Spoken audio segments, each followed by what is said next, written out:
오늘의 밥 시간입니다. 8월 11일 금요일 오늘의 밥은 예레미야 18장 1절로 12절 말씀입니다. 여호와께로부터 예레미야에게 임한 말씀에 이르시되 너는 일어나 토기장이의 집으로 내려가라.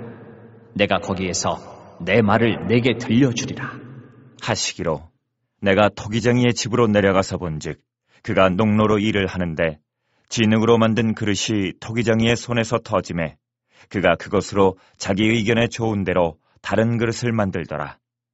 그때 여호와의 말씀이 내게 임하니라.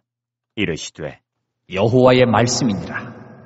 이스라엘 족속아, 이 토기장이가 하는 것 같이 내가 능히 너희에게 행하지 못하겠느냐. 이스라엘 족속아, 진흙이 토기장이의 손에 있음같이 너희가 내 손에 있느니라. 내가 어느 민족이나 국가를 뽑거나 부수거나 멸하려 할 때에 만일 내가 말한 그 민족이 그의 악에서 돌이키면 내가 그에게 내리기로 생각하였던 재앙에 대하여 뜻을 돌이키겠고, 내가 어느 민족이나 국가를 건설하거나 심으려 할 때에 만일 그들이 나보기에 악한 것을 행하여 내 목소리를 청종하지 아니하면 내가 그에게 유익하게 하리라고 한 복에 대하여 뜻을 돌이키리라. 그러므로 이제 너는 유다 사람들과 예루살렘 주민들에게 말하여 이르기를 여호와의 말씀에 보라, 내가 너희에게 재앙을 내리며 계책을 세워 너희를 치려 하노니 너희는 각기 악한 길에서 돌이키며 너희의 길과 행위를 아름답게 하라 하셨다 하라. 그러나 그들이 말하기를 이는 헛되니 우리는 우리의 계획대로 행하며 우리는 각기 악한 마음이 완악한 대로 행하리라 하느니라. 예레미야 18장은 우리가 잘 아는 토기장이의 비유이지요. 하나님께서 예레미야에게 또 이스라엘에게 유다에게 시청각 교육을 시키십니다. 토기장이가 진흙으로 그릇을 만드는데 토기장이의 좋은 뜻대로 만든다는 것이죠. 어떤 그릇은 밥그릇으로, 어떤 그릇은 국그릇으로 만들다가 마음에 안 들면 다시 진흙을 뭉개서 다시 만들기도 하겠지요. 또 가마에 구웠는데 마음에 안 들면 우리가 TV에서 보듯이 그 그릇인 항아리를 토기장이가 망치로 가차없이 깨어버리기도 하는 모습을 봅니다. 이 비유를 통해서 하나님이 하시는 말씀은 내가 나의 백성에게 복을 주고 벌을 주는 주권자이다는 것을 말씀하시는 것입니다. 이스라엘도 그렇고 우리도 그렇고 늘 생각하기를 이 인생의 인간의 생사화복과 이 주권이 우리에게 있다고 생각할 때가 많습니다. 세상 만사가 그렇고 하나님과 우리의 관계도 주권이 우리에게 있다고 생각할 때가 많습니다. 하나님과의 관계도 쌍무계약적 관계로 생각할 때가 많습니다. 하나님께서 주권자이시고 우리가 피조물이면 우리는 절대로 하나님과 계약관계에 넣을 수가 없습니다. 계약을 한다는 것은 기본적으로 대등한 위치에 있는 것입니다. 그런데 우리는 생각하기를 하나님과 쌍무계약적 관계에서 생각합니다. 보십시오. 지금도 여러분들은 내가 잘하면 복을 받고 내가 못하면 벌을 받는다는 생각을 하고 계실 것입니다. 그러니 당연히 복을 받고 안 받고의 문제는 내가 어떻게 하느냐에 따라 달라지는 것입니다. 물론 하나님께서 이런 말씀을 하셨죠. 이렇게까지 인도 안 하셔도 되는데 하나님께서는 말씀하시기를 오늘 본문에서도 유다가 예루살렘이 회개하면 재앙을 거두시고 유다가 악을 행하고 하나님의 목소리를 청종치 않으면 복을 돌이키신다고 하십니다.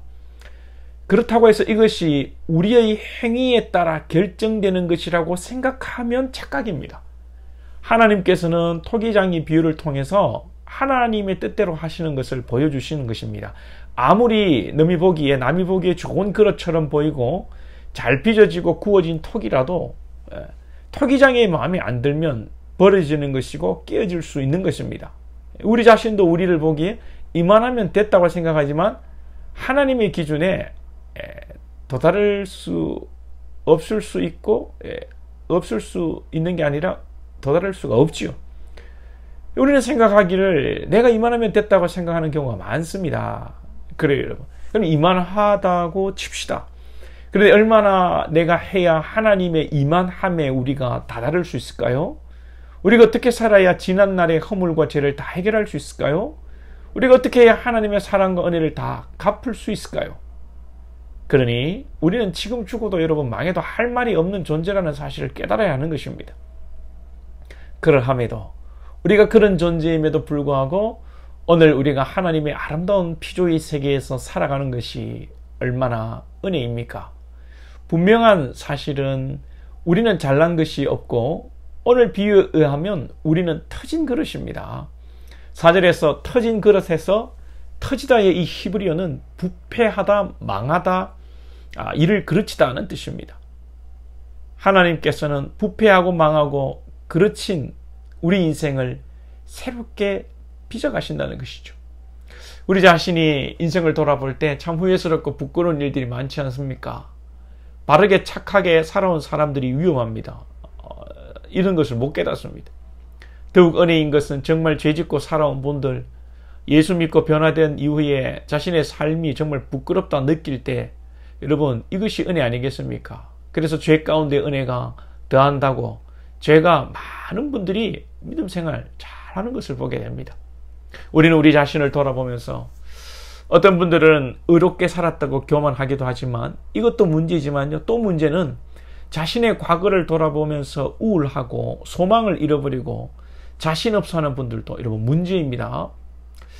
저도 문제입니다. 저도 사실 참 목사라서 부족한 부분이 너무 많습니다. 인격적으로도 부족하고 이 학문적인 면에서도 핑계를 대자면 일반대를 나와서 이 학부부터 신학을 하고 신학 공부를 대학교 1학년부터 시작한 분들을 보면 참 이 존경스럽고 아시는 것도 많고 부럽기도 하고 또 제가 상대적으로 열등해 보이고 지금이라도 산속에 들어가고 숨어버리고 싶은 부끄러운 자신을 종종 느낍니다. 그럼에도 불구하고 힘을 내는 것은 하나님께서 그런 우리를 새롭게 아름답게 하나님의 기뻐하심을 따라 빚어가신다는 거예요. 할렐루야. 이것이 얼마나 큰 은혜이고 감사하고 우리에게 참 장래의 소망이 됩니까? 그 사기꾼 야곱을, 그 시금방진 베드로를, 또 그 시금방지다가 고향으로 낙향하여 낙심한 그 베드로를 찾아가셔서 하나님의 사람으로 빚어 가시고 결국 하나님 앞에 위대한 믿음의 용사들로 세우셨습니다. 저와 여러분이 하나님이 주권자심을 알고 겸손한 신앙하기를 원하고요. 또 너무 겸손해서 막 자기를 비하하고 낭망하고 우울증에 걸리는 것이 아니라 비록 연약한 우리지만 그런 토기장의 손에서 터진 자와 같은 우리이지만 하나님께서 우리를 인도하심을 믿고 힘을 내시는 여러분 되시기를 축복합니다. 기도드리겠습니다.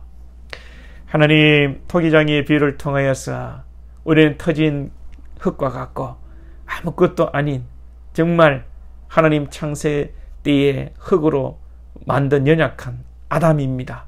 주님, 우리를 불쌍히 여겨주시고 참으로 우리는 연약하여서 하나님과의 대등한 자리에서 쌍무계약 관계인 것처럼 내가 바로 이행할 때, 내가 잘 살 때 하나님께서 당연히 복을 주신다고 그렇게 생각하는 어리석은 자입니다. 주님, 불쌍히 여겨주시고 하나님의 전적 은혜를 날마다 깨닫고 하나님의 사랑에 감사하며 겸손히 살아가게 하시고 또 하나님 또 반대적으로는 극단적으로 우리 연약함을 바라보며 참 침체하거나 우울하지 않게 하시고 그런 연약한 우리지만 하나님께서 하나님의 뜻대로 아름답게 빚어가심을 믿고 오늘 우리에게 주신 사명 감당하며 기쁨으로 하루를 살아낼 수 있도록 주님, 우리 권속들에게 축복하시고 힘을 주옵소서. 예수님의 이름으로 기도하옵나이다. 아멘.